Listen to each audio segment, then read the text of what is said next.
Operation Warp Speed is the basis for which our vaccines have been able to be created, researched, and developed, and finally approved. So Moderna, Pfizer, they are of the mRNA type of vaccine. This is a new biotech technology, and it's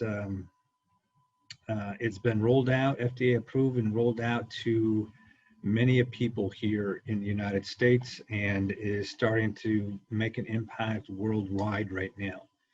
So just a quick update on the other vaccines. AstraZeneca, Janssen, they'll be coming out with a vaccine soon. Novavax, Johnson & Johnson, they will be coming out with a vaccine soon. They all have to go through the FDA approval process, but they are not only in their phase 3 clinical trial, but I believe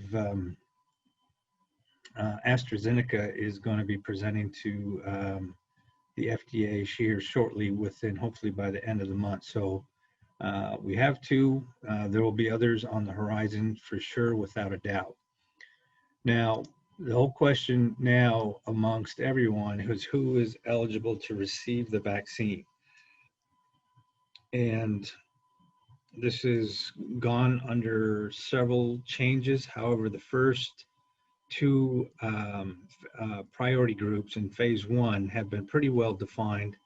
And this is our high-risk workers, our healthcare providers, and so as well as our first responders. So this is estimated to be about 20 million people in the United States. Our phase 1B are the individuals that are more in our nursing homes, in our assisted living homes, group homes.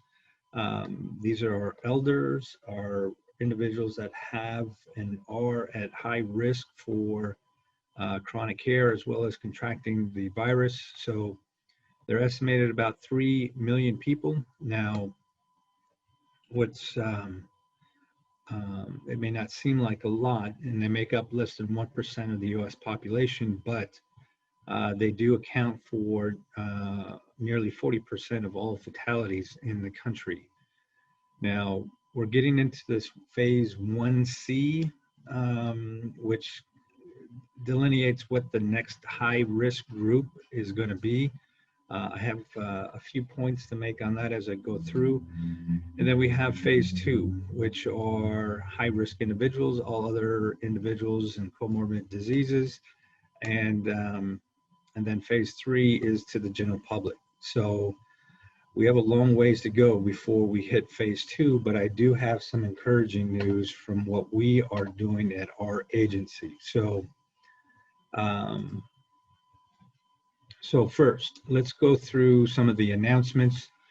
Pfizer has come out with their announcement that their vaccine has shown to be effective against what is now a lot more news is coming out about these mutant variants of the coronavirus. Now, Pfizer did a study. It was a small study. They took 20 people who actually volunteered to get the vaccine through their clinical trials. And with this virus, this mutant virus, exposed the individuals and actually had shown to be quite effective. The vaccine creating an immune response in the body actually showed to be pretty effective in neutralizing this new strain that is going through several parts of the world, particularly the UK and the South African strain. There needs to be more studies on that, but they feel that will be just as effective as well. So now, one of the reasons why there's so much attention to this mutant virus is there's a concern that could this virus bypass all of the vaccination effort. And what Pfizer has come out they feel pretty confident that no, that will not be the case, that their vaccine will provide the protective immunity against the virus, the mutant strains. But the concern is if, and this happens naturally in a particular virus like this, where there will be changes, there will be mutations to the single-stranded RNA, and that the concern is that these changes may make the virus, and at least has shown to be, more contagious, which means it could spread more easily. Now, that may be the case, and that's what's being shown over and over and over again, but it is not shown to be more virulent or more deadly. So that is good news as a result of these mutations. But these researchers feel that that is one of the reasons why we need to speed up the vaccinations, is to kind of get ahead of this potential for the virus to kind of escape from circulation and start somewhere new, fresh, with a different type of virus. And so that is kind of the urgency that is going on right now. And one of the reasons why there's such a huge push for states now to start vaccinating, and it's primarily one of the reasons is to kind of get ahead of this virus right now. So, but ultimately, the bottom line, Pfizer feels very confident that the vaccine that they have created is quite effective in neutralizing the coronavirus. So, something that has come out from the CDC, and I know we've addressed this before, but this really isn't. This really is speaking to returning to the classroom for our kids, our adolescents, our young adults. What the CDC did was they looked at all of the cases between March 1st and December 12th, and there's like 2.9 million cases of COVID amongst children, adolescents, and young adults. What they did was they actually were looking at the breakdown of the rate of cases by age group. So of the nearly 3 million cases, nearly 60% are 18 to 24, 16% between the ages of 14 17, 8% 11 to 13, 11% 5 to 10, and less than 8% with 4 and younger. So this is actually a nice way of looking at the data. And what I mean by that is being able to see breakdowns, and this is really getting into the weeds of numbers, and start looking and analyzing and making some real decisions and how not just your own communities, but how states and school districts look at how to move forward given this pandemic. So they felt the return to in-person classes in nearly 2/3 of the United States has not led to a rash of community outbreaks. So this is actually good news, and that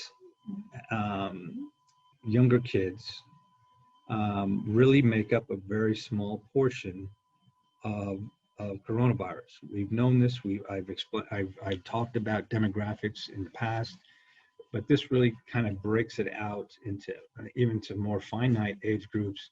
And so what we see are K through 12,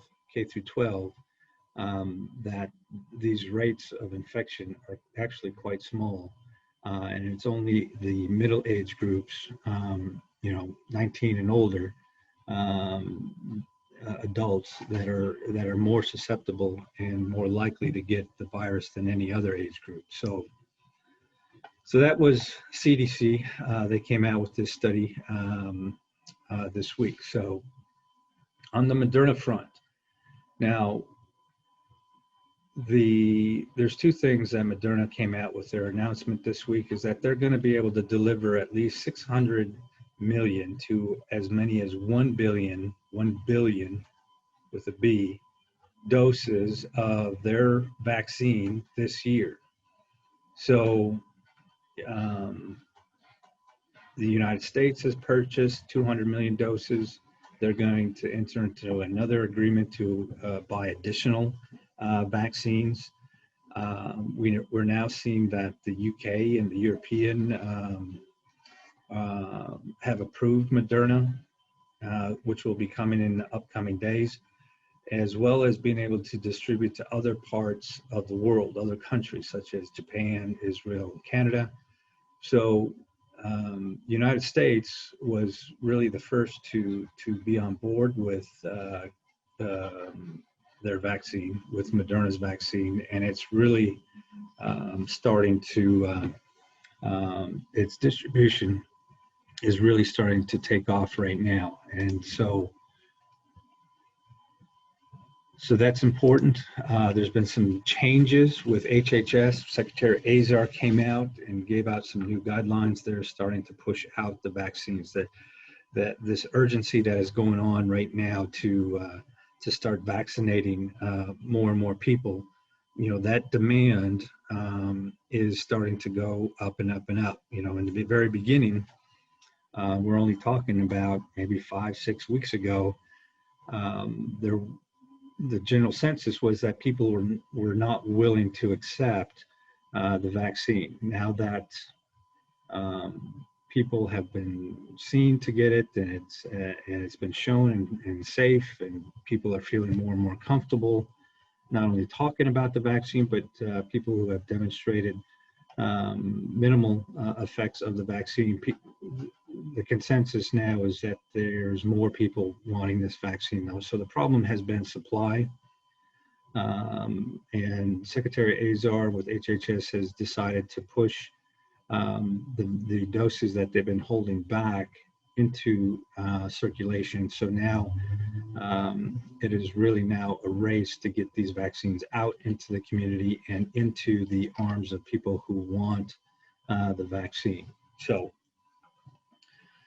I know this slide is a bit out of order, but I wanted to bring it up because I'm not sure if people are familiar with this, but there is an alternative care site in Milwaukee at the State Fair Park. So this care facility was established so it would take the overflow of hospitalized patients as a transition treatment center until people were, well enough to be transferred to home. So it was an outlet. Well, we did Wisconsin. We had gone through our surge back in October and November and started seeing our downslide. And so there was a need for this alternative care site at that time, because our hospitalizations were starting to get full. They didn't get overwhelmed, but they came to a point of critical need to assure. And this in the State Fair Park, the site was actually used. Now that we've gone down in our surge, the hospitalizations are starting to go down, and so there is less need for this alternative care site to be a care site, and they're transitioning to this site to now be an infusion therapy treatment center for this FDA-approved medication. It's the monoclonal antibody. Now, this was the monoclonal antibody that the president got when he got COVID. He got this. And what this really is, it is designed to, when you get COVID, this infusion of the monoclonal antibody looks to identify the virus attached to the virus, and your body's natural immunity takes over to destroy the virus. And it actually can shorten your course and improve your symptoms and recover quicker, and perhaps could prevent hospitalizations and even more serious, a fatality. Now, people may not be hearing about this because everything's been about vaccines, but this as a treatment, if you do get COVID, and if you are 65 and older with multiple chronic conditions, the timing is quite important in this because you don't want to wait until you get sick and then have to go to the ER and be admitted to the hospitals. What this medication is actually to help prevent that from occurring, prevent that from progressing to a point where you have to be hospitalized. Now, I recommend, as a physician, for anybody 65 and older who is at risk and recently not only developed symptoms but diagnosed with COVID, this would actually maybe a pretty good option for you. And this is where you have to be in contact with your primary care doctor. I don't think you can just show up to this facility. You need to be referred by your provider, and they will set you up with this transfusion, or I shouldn't say transfusion, this IV infusion treatment. And this would, this could very well prevent any progression of COVID. And I seriously recommend people, you just don't hear about it in the news. You don't, it's just not well known as a therapeutic. So please keep this in mind for all individuals, your aunts or uncles or your parents or your grandparents, if they do come down with COVID, that this could be a pretty good option for them to seek out and get and prevent them from progressing to get ill. So please keep this in mind. Now, back to the mutant strain. So right now, 12 states have identified the UK variant that's been identified. Wisconsin just yesterday, I believe, identified their first individual.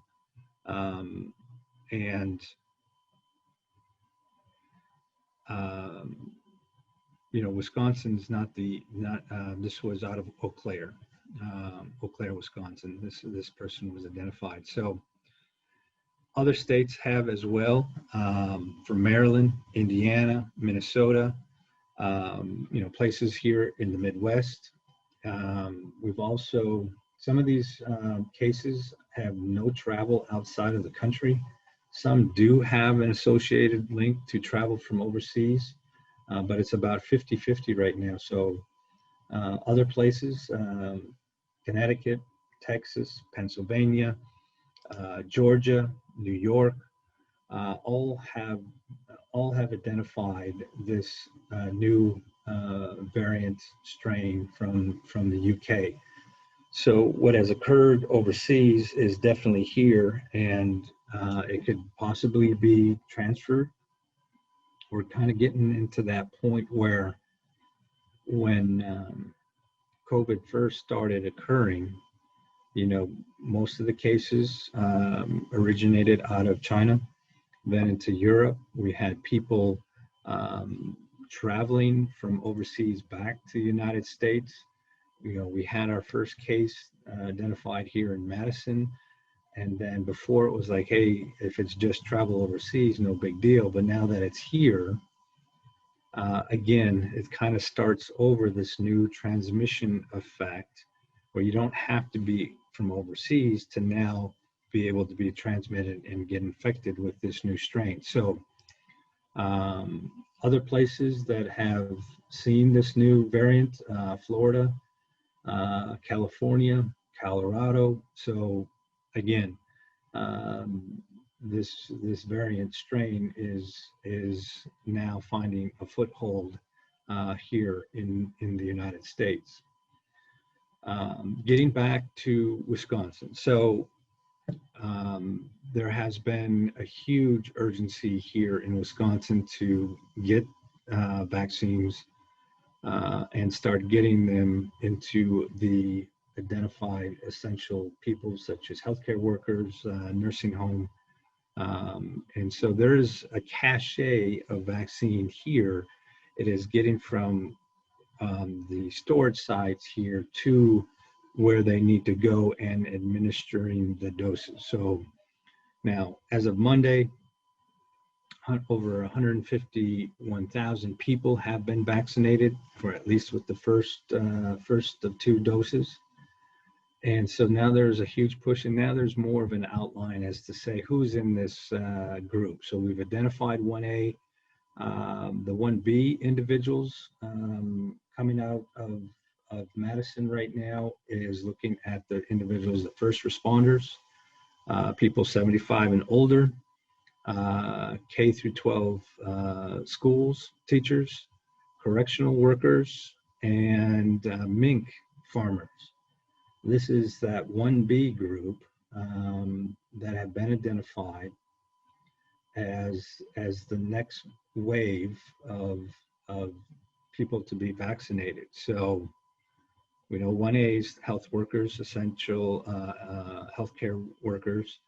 Part of that 1A is nursing homes, assisted living homes, group homes. That 1B, first responders, 75 and older, K through 12, correctional workers, and mink farmers. And then, so in a discussion between Representative Stiles and Senator Baldwin with the governor, that these groups are expected to run vaccines from February through April. That's how long it is expected vaccinations to occur through 1A, 1B between February and April. The third group, which has not been defined as of yet, this group is looking to run from April to June, and it won't be until June and beyond where the general public will be eligible for the vaccine. So this is what is being outlined as a framework strategy for the state of Wisconsin. I know it may not be everything that people want to hear, but this is what Wisconsin, how it's being laid out, how it's being rolled out, and vaccines will be administered to these groups of individuals. Now, as of yesterday, Wisconsin has increased its allocation of vaccine to over 600,000. 373,000 doses have been shipped out. 176,000 doses have been administered or inoculated into individuals. And so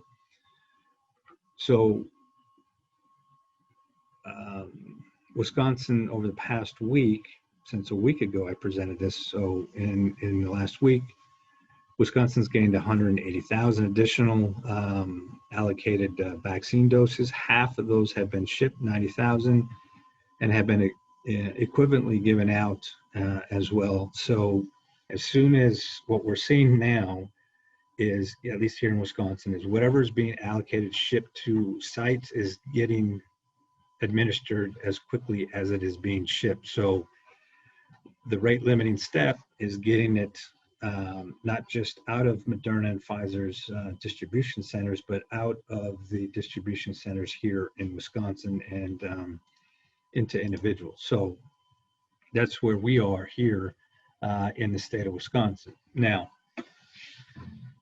where our facility has gotten a lot of phone calls, and what I want to at least assure individuals of how our facility is operating. Now, as an urban Indian health center, we are part of the Indian Health Service, and when say about 8 weeks ago, 7 weeks ago, the Indian Health Service had asked us who we wanted to get the vaccine from. Do we want to go through the state and get its shipment allocation that way, or do we want to go through the Indian Health Service?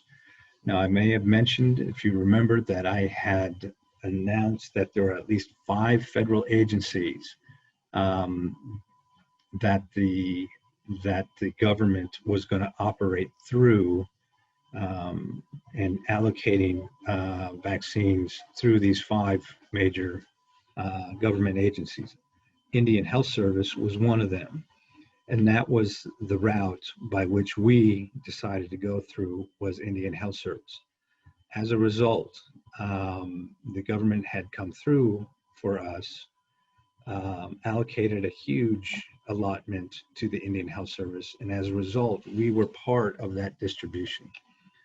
So, and that was one of the reasons why our agency was fortunate enough to get an allotment before most of the state, if not 90, probably more than 99% of the state. We were like one of the first agencies here in Wisconsin to get it.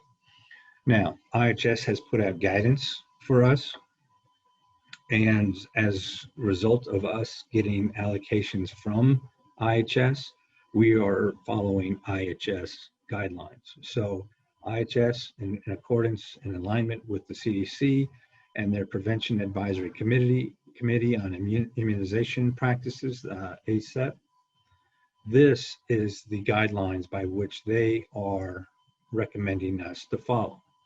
Phase 1A, healthcare personnel, long-term care facility. 1B, ages 75 and older and frontline essential workers. 1C, people age 65 and older, and people 16 to 64 who have high-risk medical conditions and other essential workers. Now, the guidance has been given to us as an agency, as a health agency within the Indian Health Service, is to allow local centers, us as an agency, to have discretion in how we set our priorities. Now, we are going through much of the same strategies as everyone else in the country. We are following these ACEP guideline protocols, and it is working out quite well for us. We are going through, we've identified individuals that meet this criteria. We are notifying individuals, and so we are making the appropriate vaccines as people become eligible. Now, because supply of vaccine is such a limited in such a limited amount right now, we can only look at vaccinating our established patients who have routine care through our agency. We're not able to vaccinate the general public as a whole. I don't know when that's going to occur, but at the present time, we are going through our phase 1A, B, and C, and we are identifying individuals as we go to assure vaccines are being met for eligible individuals. Caveat, they have to be established chronic care patients of our agency.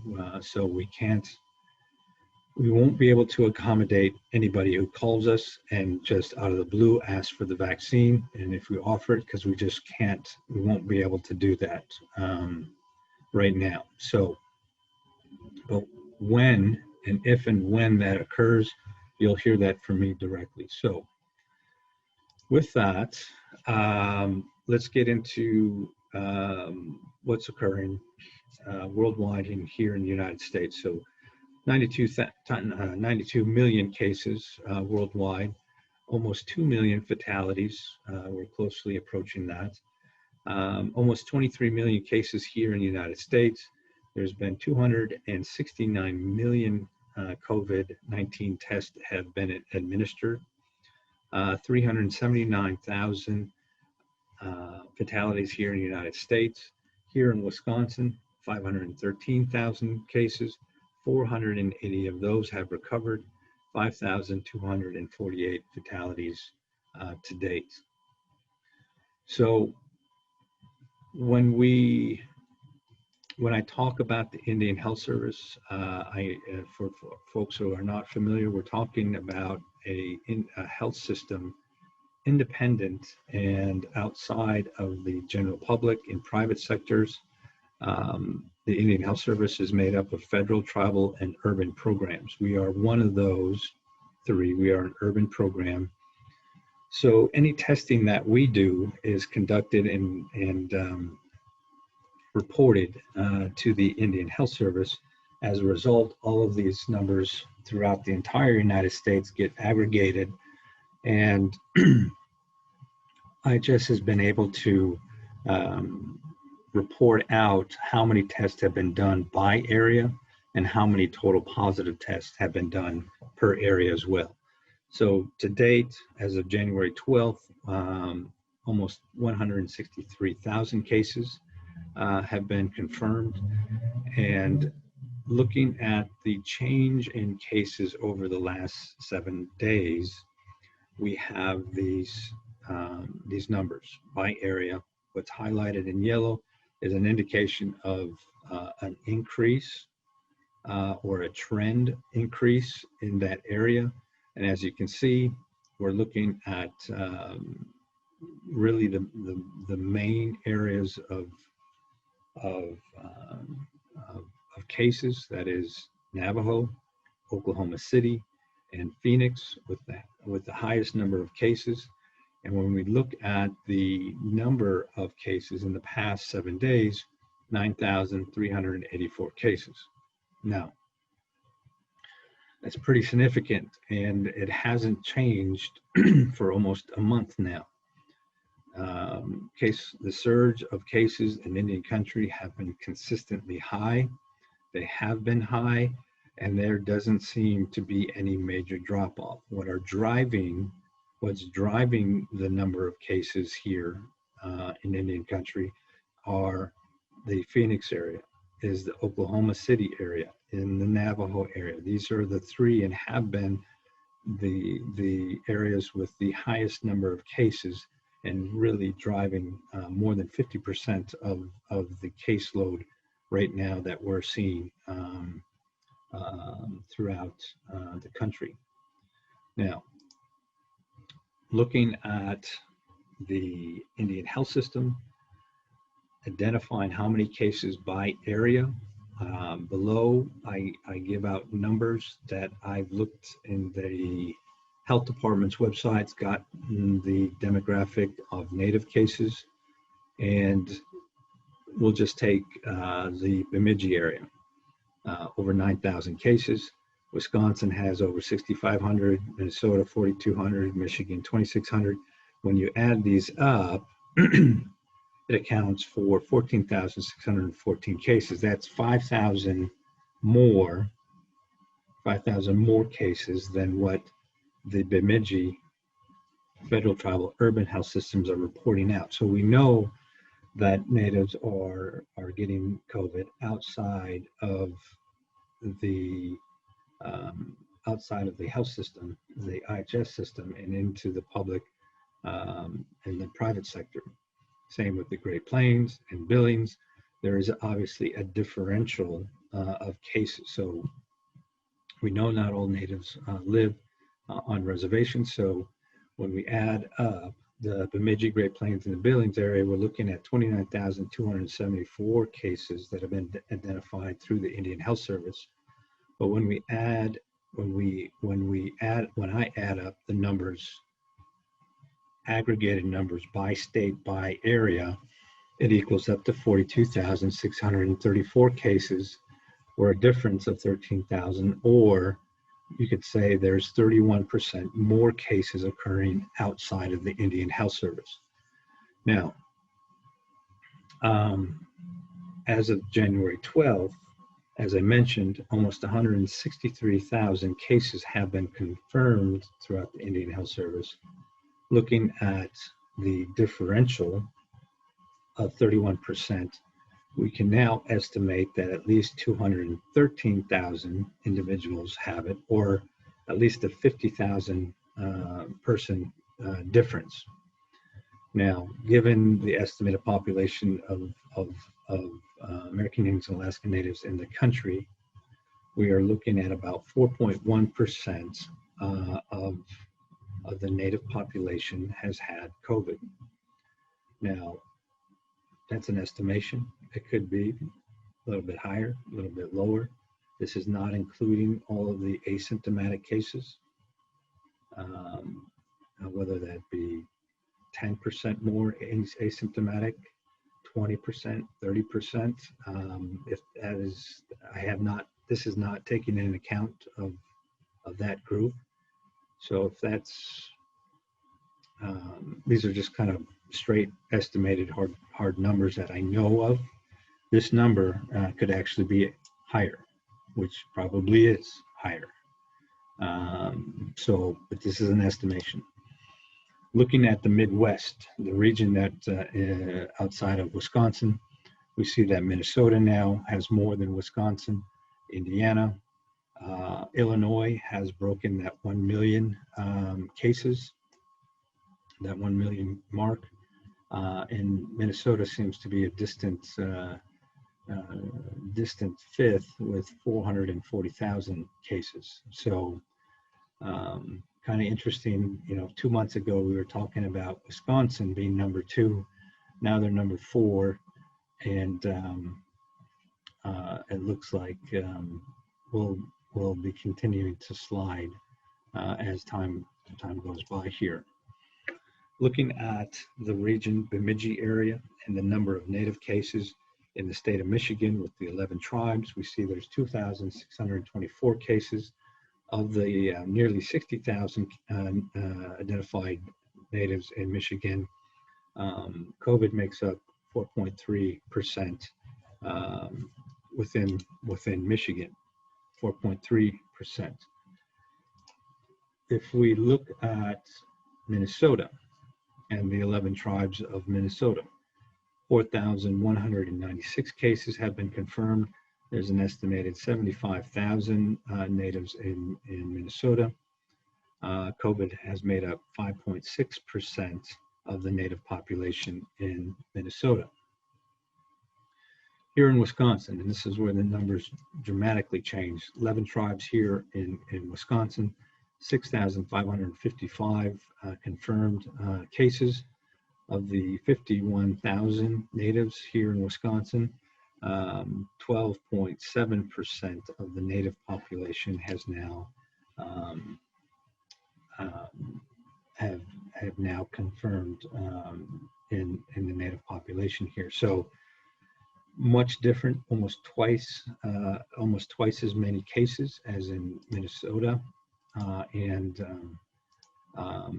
Michigan combined. That is a huge number. That's a huge number given that there's only 51,000 Natives in the state of Wisconsin. So the trend, what is the trend going on here in Wisconsin? We are now, as of January 13th, the 7-day average is now 2,646. As you can see, we were actually doing quite well. We surged, mid-October, lasted all through November. Once December started coming around, we really started to decrease the number of cases on the average basis. Now that the holidays came, coming out of into January, we are now we had an increase in the number of cases, and this is more of a reflection of the holidays. Now, we're now January 14th. We're more than 2 weeks away from New Year's, and so I anticipate that the trend will now get back on course, and we will start seeing fewer and fewer cases on the average every day. So As I've been presenting for quite a while now, I've been talking about numbers, aggregated numbers, and looking at the trends of who are the at-risk individuals. We know everyone's at risk, but there's a subgroup of individuals that are really at risk. When we look at this data set, we see on the right half side of this table, age groups that are highlighted in yellow, 60, 70, and 80-year-old. We see that they have fewer cases than the younger age groups, but they have more hospitalizations, more admissions to the ICU, and more fatalities.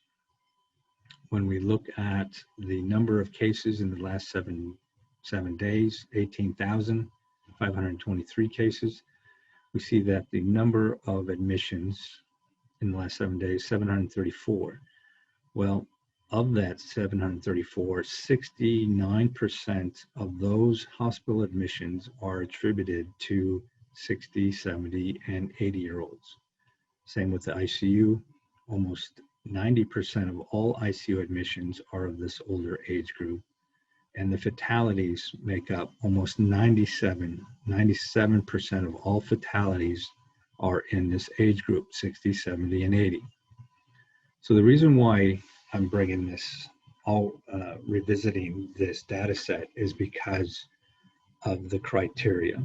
And the criteria that's been set forth to look at who gets vaccinated, who are at the highest risk group, and really laying out the numbers for Native people to see, because we're talking about our grandparents, we're talking about our elders, our own parents, our aunts and uncles who are 60, 70, and 80. And so it stands to reason that these numbers certainly indicate that they should be in the highest risk priority group to get the vaccine. And this is as this agency was moving towards anticipating getting a vaccine, this is who we are targeting. This is who we are calling and identifying and letting people know that they are eligible by the criteria that's been set forth to get vaccinated, and that's what we are doing as an agency. And so it's actually worked out quite effectively. We're going through our age groups quite fast. We're getting Moderna vaccine on a regular basis, and so we have goals. We have anticipated goals of reaching, and I think we'll be able to be successful in doing so and being able to get start getting below that age group of 65 in a couple of weeks. So,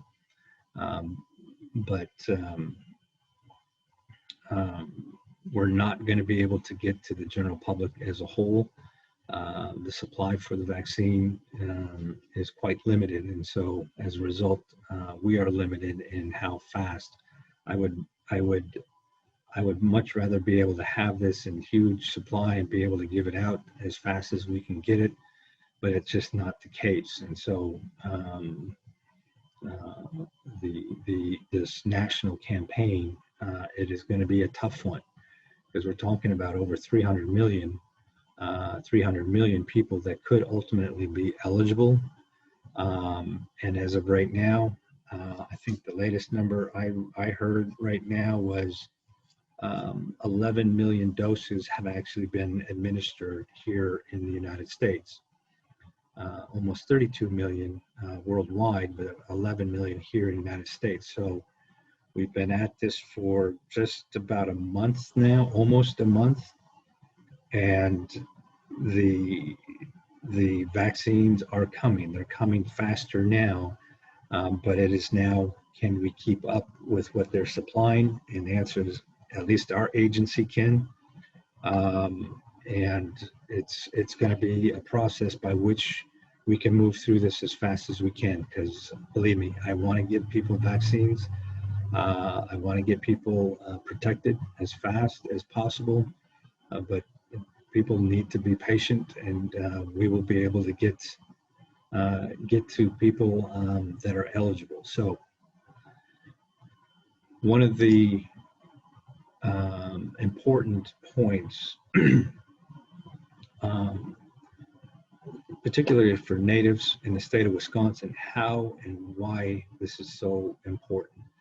You know, in the early days, we've heard numbers, and numbers didn't mean a whole lot, but we are now 1 year into this. And so the numbers are out. You know, agencies, health departments have been collecting data, collecting numbers, identifying demographics, identifying racial and ethnic groups. And so numbers are coming out now. And one of the greatest fears that I had, given the disparities of care, disparities of conditions in the Indian community, would that put Native people at a higher risk? And I thought it would. It was one of the reasons why we even started the Native Strong Town Hall, is to be able to give that information, updates, and really get Native people to understand the ramifications of this virus. The numbers are now coming out now, and they're more solidified. Native residents here in the state of Wisconsin have a 1.5 times greater fatality rate than non-Hispanic whites. The highest rate in Wisconsin compared to non-Hispanic whites. 1.3 times greater than African Americans, and almost 2 times greater than Hispanics. So, while we as collectively as a group, we may not have the highest number of cases, but we know the risk to succumbing to this virus is greater than all other races. And that's unfortunate, but that's the reality of what we're dealing with when we're talking about coronavirus and how it can impact our Native families and our communities. So what also is becoming more apparent is that Natives are 2 times greater to be hospitalized, 2 times greater to be hospitalized than non-Hispanic whites. And the difference between African Americans and Natives is essentially non-existent. They're pretty much the same. So again, we have 1.5 times greater fatality, 2 times greater hospitalization. This virus, without a doubt, has had a major impact in our community. So that's why it's so important to get this message out that vaccines are effective, they are safe, and they can prevent you from not only getting COVID, but even if you did get COVID, that your risk for illness goes way down. We also have treatments. We have this treatment for 65 and older with multiple conditions can get the monoclonal IV antibody treatment. Talk to your doctor. If you get COVID and you're not sick, but you're concerned that you may progress to be sick and you don't want to be in the hospital, call your doctor and have them refer you to the State Fair Park to get this monoclonal IV antibody therapy. So not only can we prevent ourselves from masks and distancing and sanitizing and cleaning, keeping our distance from folks, but that's one way of prevention. Now we have the vaccine. Now we have a preventive therapeutic in the IV monoclonal therapy treatment. And then obviously when people do have to go to the hospital, that there is treatments in the hospital. So every aspect, every course of this disease, we now have a way to either prevent it, therapeutics and interventional medications to help individuals through these vaccines, through this virus. So with that, Jeremiah and Mark, glad to see you're back. And we missed you in the beginning, but I'm going to turn this over to you, bud. Bonjour, Dr. Ignace said, good to see you. A little dark in here, so kind of go here. All right. So again, I kind of quoted our relatives, your relatives, I should say, from my visit over the holidays with them, and I had some outstanding stuff there. But based on your new information and some concerns coming out of this conversation, again, guys, you know, my phone's awesome, but you can ask questions of the show. Please do that. Go directly there. So here's a specific question after seeing what you're seeing from the last two screens about where our community is at per capita. In Minneapolis, there is a Love and Healing round dance that's going to be open to the public on February 13th. Now that's a little bit of ways away. February 13th. They're going to have it in a Mecca. I believe that's kind of an open center, like a larger building with open stuff. They got limited seating, pipe ceremonies, all kinds of. There can be singing going on in there, hand drumming. So I'm just reading off my list here. So this is being brought by American Indian Center, American Indian Resource Center, and American Indian Family Center, and in the family in Minneapolis. The reason why I'm saying these are institutional organizations that serve Native people. And based on what I'm hearing here, two questions. One is what your advice would be to organizations, because I've seen this, and we have seen this over the 30-some weeks we've been doing this show. Powell goes up in Wausau, other people, hey, that looks good, we want to do it. Then the word goes out from the health community, this isn't a good idea, and other tribes begin to shut down the options that they announced. So what is it going to take for a medical facility to say, you know what, you can gather in a gathering like this and hold that safely, whatever that word means. Mm-hmm.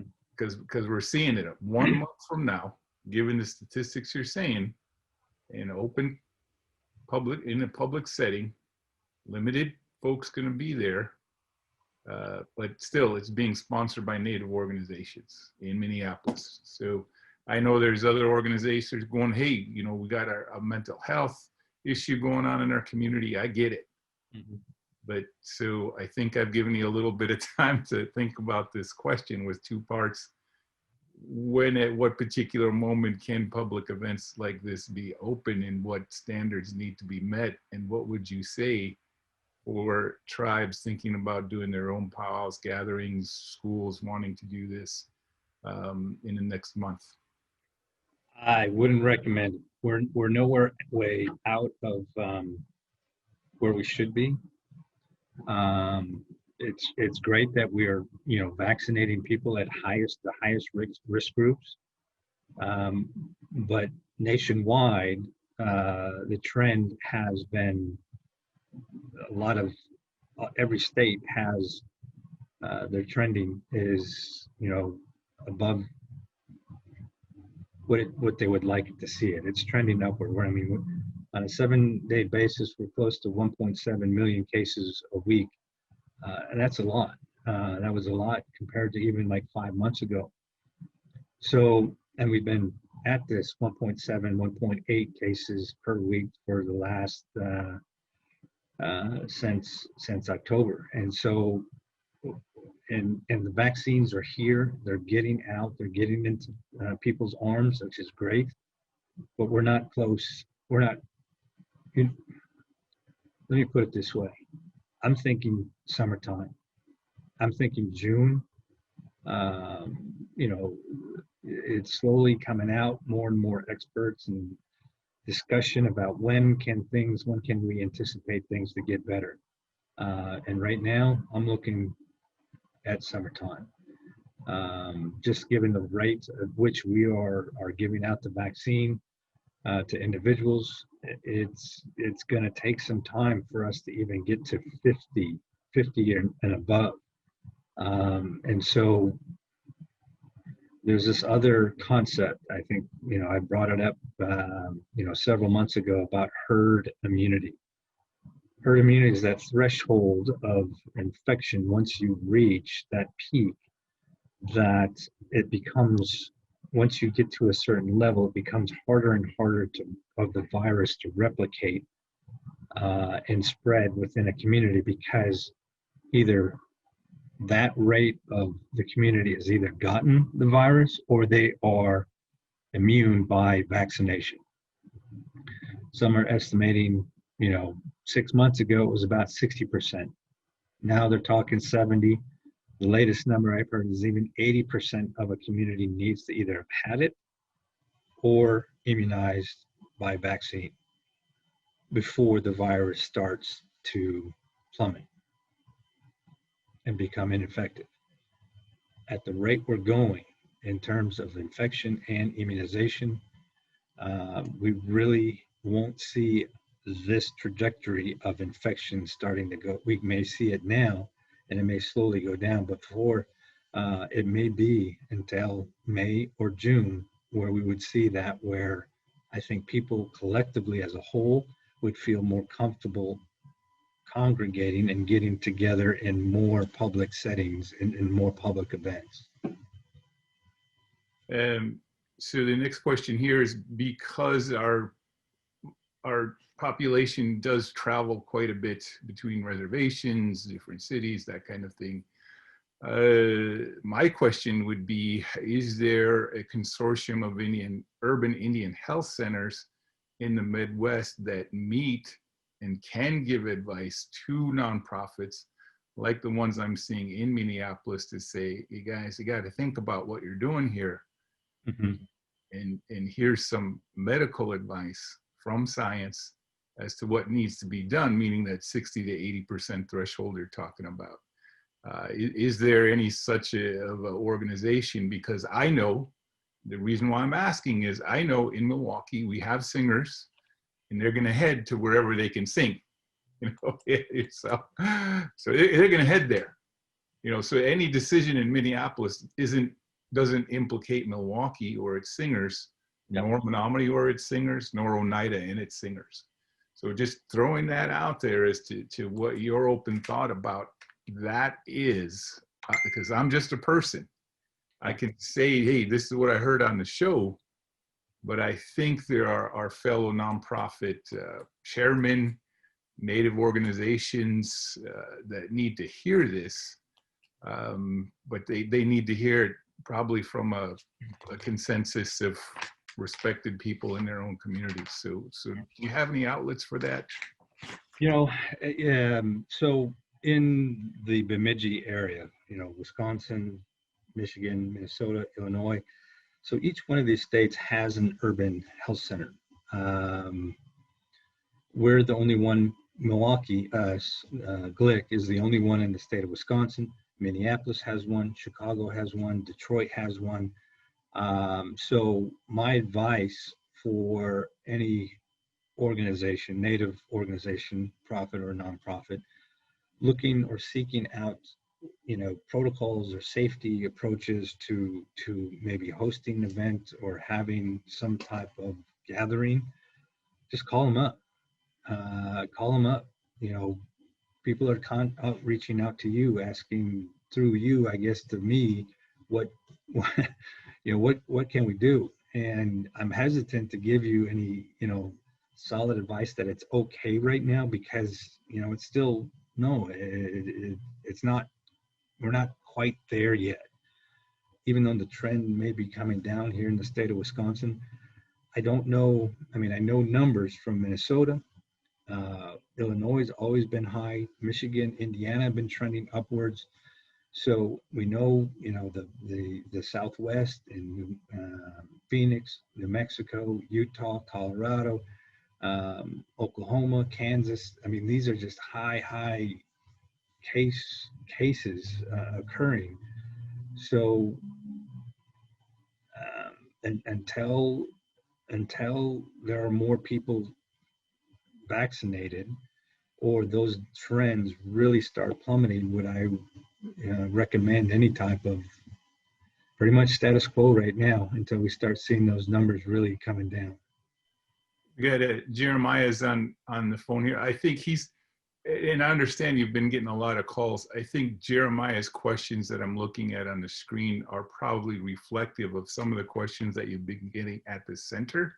Yeah. But that means that for every question you get, there's probably 8 people out there not asking it. So Yeah. Jeremiah, you've been working closely, certainly inside the health center on this kind of issue. Could you compact a couple questions that you have? I think there's 3 of them. And again, my sense is people have been calling the center and putting this front and center. So if you would kick in here and represent that, and we'll get to our question about vaccines. Yeah, so one of them, Dr. Gnast, relates directly to, the statement that you kind of put out as far as letting people know how we're, rolling out the vaccine, the process we're going through. And so Carol asks, will we be opening up serving non-patient, non-registered patients, natives, elders with vaccines once our patient population has been served? And then the second question is a kind of a 2-parter involving allergic reactions to, if you've had allergic reactions to the flu vaccine, could you still get the COVID vaccine? And also if you've had allergic reactions to antibiotics, could you still get the COVID vaccine, or are you at a higher risk? Okay. So I did mention through this our process, and I represented the slide here. We've gone through this 1A process here at the agency. We've gone through 1B, and now we're doing 1C. And so because there's a limited supply of vaccine at this time, we are doing established individuals who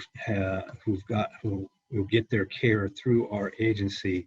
We are going through our eligible clients. Once that supply of vaccine becomes more abundant, and once we hit that 50-year mark, and we start going below that, we may be looking at being able to provide vaccines to outside of the agency, but it's going to be time. It's going to be several months before we will probably get to that point. So I insist that people be patient, and I know everyone at this point is really considering and changing their mind about the vaccine and now wanting to get it. I understand that, and I'm trying to be as helpful and expeditiously get vaccine out to as many people as we possibly can, but we're so limited just by the supply. So in regards to vaccines and allergic reactions, so when we talk about allergic reactions, we're really talking about prohibiting people who've had anaphylactic reactions. Anaphylactic reactions are the bad hives development, the breathing, the wheezing, the collapse of your system. Anaphylactic reactions that would require someone to use an EpiPen. These individuals are really at high risk of repeating that reaction, and it is sudden. It is quite sudden. It can develop in very short order, in the matter of minutes after getting any vaccine. I'm not talking about just this vaccine, but any vaccine. That anaphylactic reaction can occur quite rapidly. I know there's questions about people who have had allergic reactions to like medications or maybe to other vaccines, antibiotics. And so the biggest hard stop for me for individuals who've had a history of anaphylactic reactions. That would be a hard stop for me. So if an individual has had a anaphylactic reaction to sulfa drugs, penicillin, other types of antibiotics, or anaphylactic reactions to, let's say, the flu vaccine, it really would take some discussion and trying to really define if people truly are allergic to certain elements, and just if there is an agreement that people want to get it, absolutely want to get it, and they know the risk, that any agency prepared to handle that kind of risk, especially that anaphylactic reaction. So it can be done, but it has to be under very controlled settings.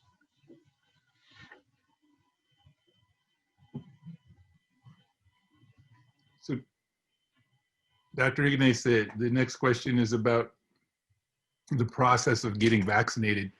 If you might kind of, this is what I get from, and I don't know a lot of people, I believe I know 15 or 16 people that have gotten the shot.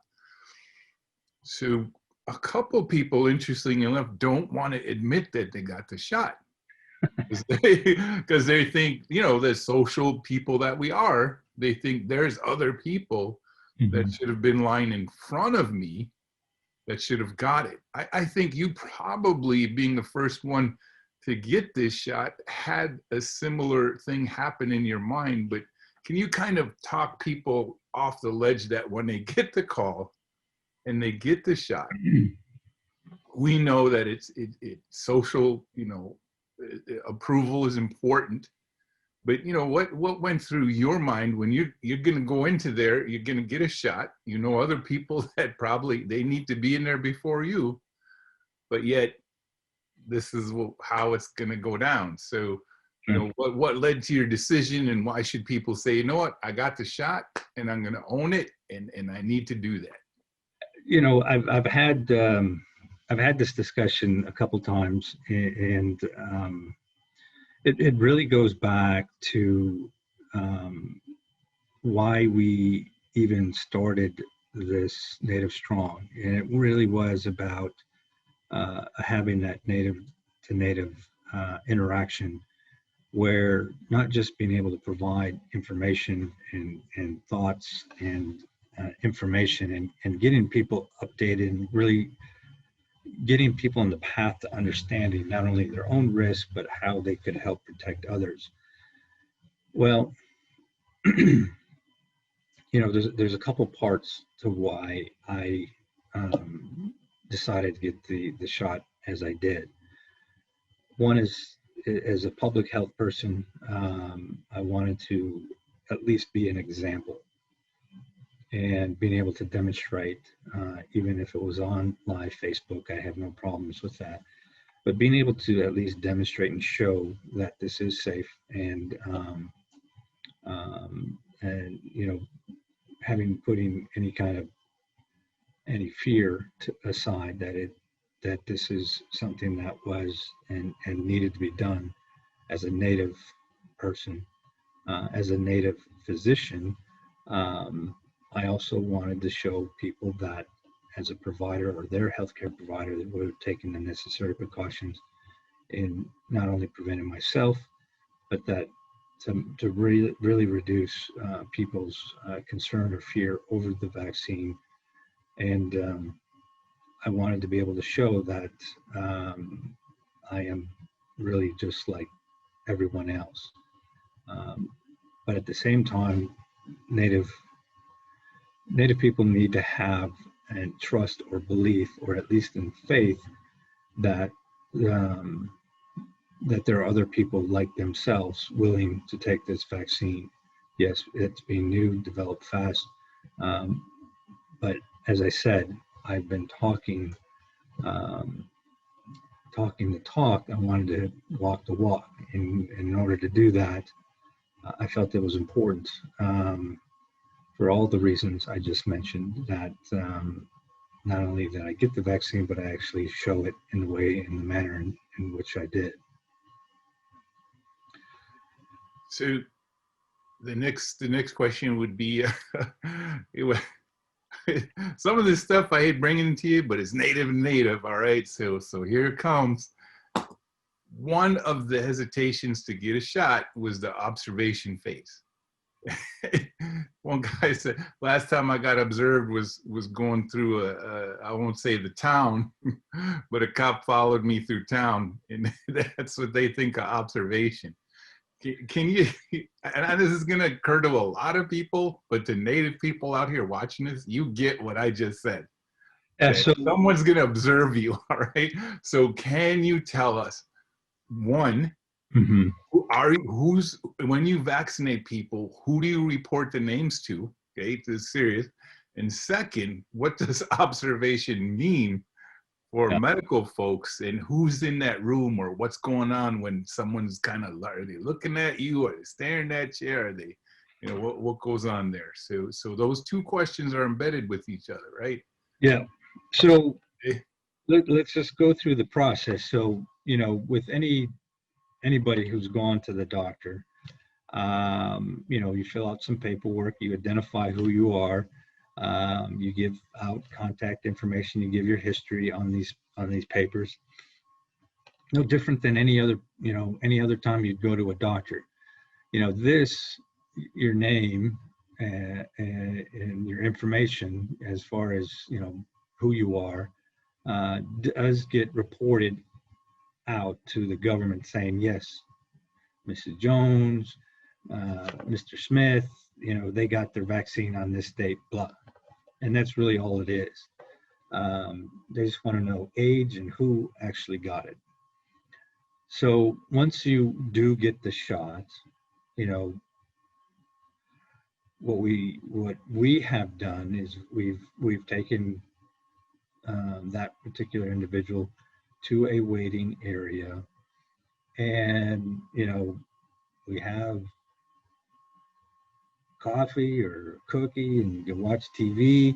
We are just following the guidelines that we are just watching you for a period of 15-30 minutes, assuring that you don't have a reaction to the shot. Observation, that's maybe people have different definitions of what that actually means, but we're just watching. We'll engage you and see how you're doing, and maybe chit chat about whatever you want to chit chat. If you don't, that's fine. We just want to watch and make sure over a period of time that that there isn't any adverse reaction that occurred. And we want to watch you. So you're not reporting the names to law enforcement, and you're not holding people so someone can get there and say, well, we know when they're going to be there and we know how long they're going to be there. What you're saying is the names are reported, but they're not going to the 6th district, right? No, they don't. No. All right. It's none of that. All right. We don't call nobody. We just collect the paper information, and we do report that Mrs. John and Miss Mary got their shot on this day, and that's really all about it. We don't do any tracking. We don't, there's no ankle bracelet on this one. This is just straight information. That's. I just want people to hear this, because that, they got questions, and that sometimes they don't even want, they'll watch our show after, but they're not going to put their name up on the screen right now. Yeah. Here's another one. And we've dealt with this one to some degree in the past, and that's about pregnancy, the people pregnant, and is there any kind of process there? Or are they within priorities, within the phases, or not? What's happening with our young women that are pregnant out there, and what can they expect? So right now, it is generally not recommended for individuals, women who are pregnant right now. They just don't, not because they think there's going to be any adverse reaction or any long-term effects. They just don't know because they've never had anybody in their trials. There's no data um, to report of its efficacy or its safety profile. So, it is generally recommended that individuals um, really have a sit-down discussion with their provider whether or not they should. My sense is, um, providers will say it's not recommended for women who are pregnant right now. And So the the same, next, same is true with pediatrics too. It's oh, okay. just because of Pfizer's 18 and older, Moderna I think is 16 and older. Anybody younger than that, there's just no data on it at all, and so it's again generally not recommended that people under those age groups get the vaccine. So the next question is about the precautions in the home. Someone gets the shot, they got one shot, and they need to understand there's two shots. That leads to the next thing, which is, and I don't know if the government is putting this out or if this is rumor stuff, is that the government's process in releasing the shots is because they feel that if someone gets one shot, it's better than none, and that there'll be no follow-up second shots once they do their releasing of the vaccines. Is that a discussion happening, and do you foresee that Ignace is going to be a part of that, where, oh, well, we'll just give one shot, we're not going to do two? No, it is without a doubt recommended. I mean, we're following not only the clinical trials and the data information that has come out of that, but we're also following the FDA to CDC.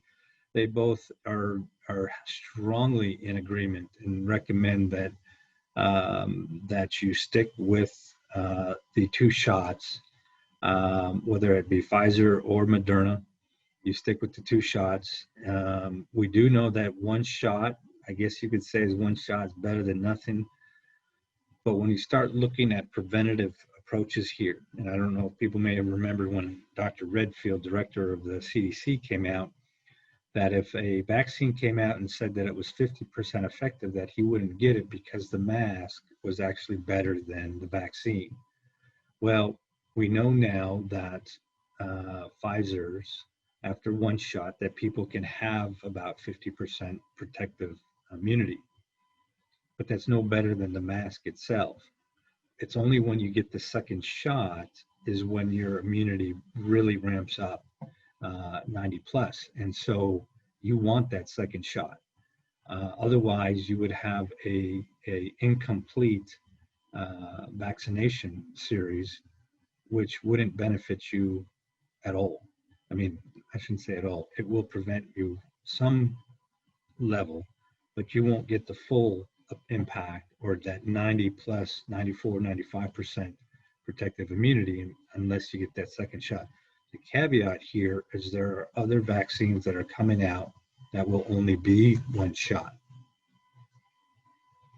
So people are going to have to wait and stay tuned for that one biotech company that comes out with the one shot. And there are vaccines that will be like that. But right now, Pfizer, Moderna, 2 shots, recommended. Do it if you want the full protective effect. So the next question is just a reminder about masks, and if there's been any research, because we've been dealing with them for a little while, of masks that are better than others. Again, that question seems to come up. It's consistent. Glad it's coming up. Mm-hmm. But if there's any new information, like you say, no mask is better than others. Not none, I'm sorry. Yeah. I in shopping tend to see a group of people not wearing a mask. It seems to be more of a political statement than anything else. Inside, I want to be happy for them because I'm thinking, hey, you got your 2-shot regimen and you're thinking you're fine.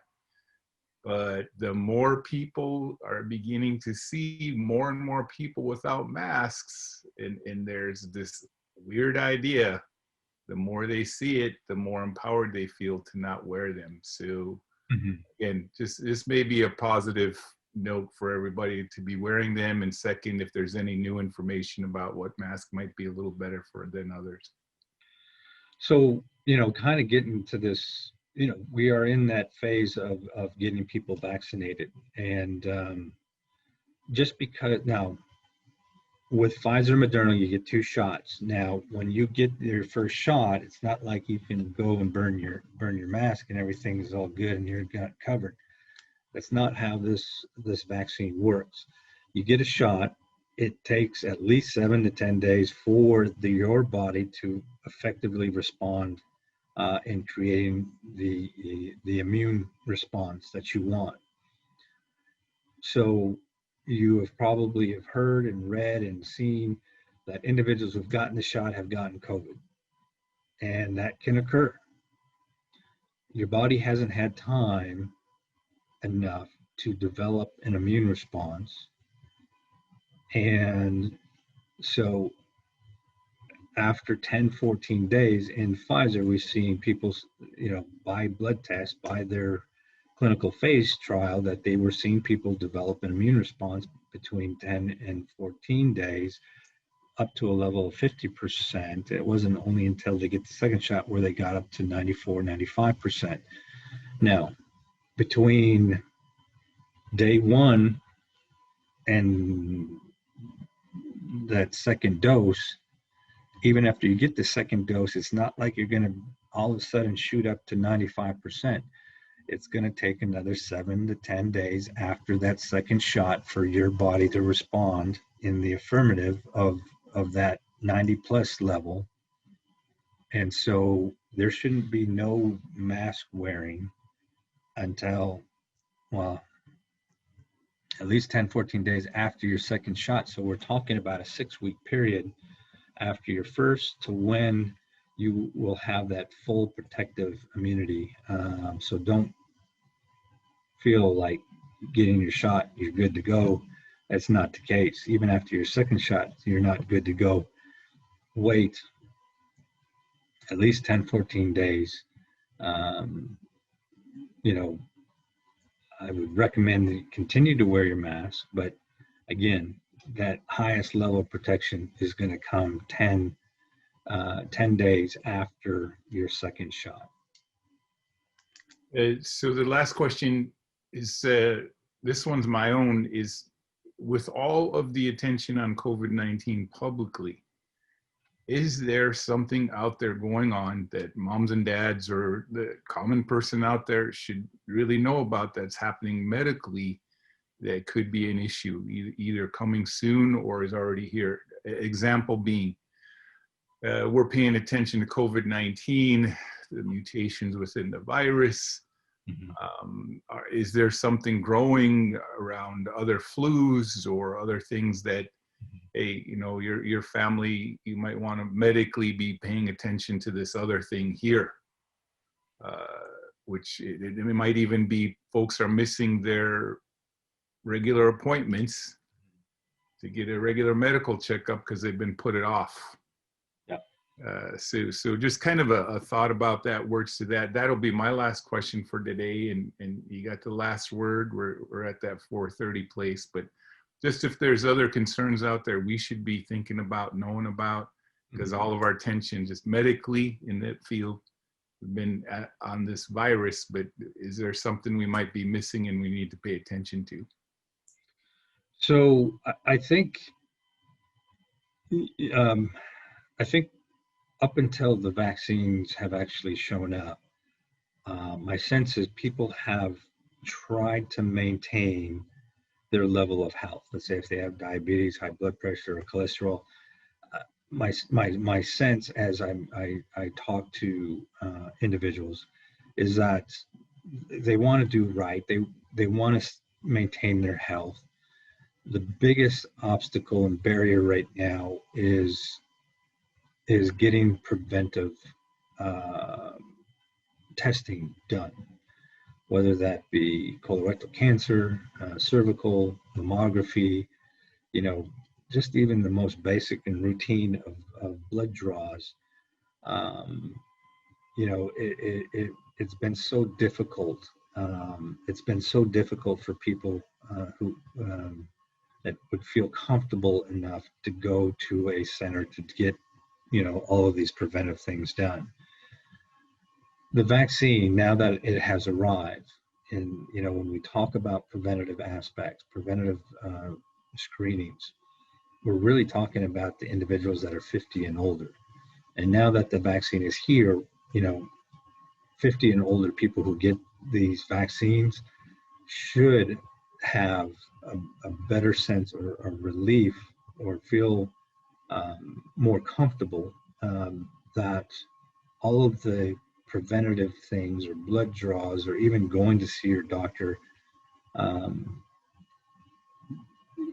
you will be able to do that moving forward in the year 2021. 2020 has been, from a healthcare preventative standpoint, has been extremely difficult to obtain. But now with the vaccine, it should get people to that level of comfort to being able to go out and getting those preventative screenings like they had been before. My only concern is could waiting or delaying that early detection and diagnosis, could that be detrimental to people? And my concern is that is a possibility. But now that the vaccine's here, it may be able to get people back into that mode of health.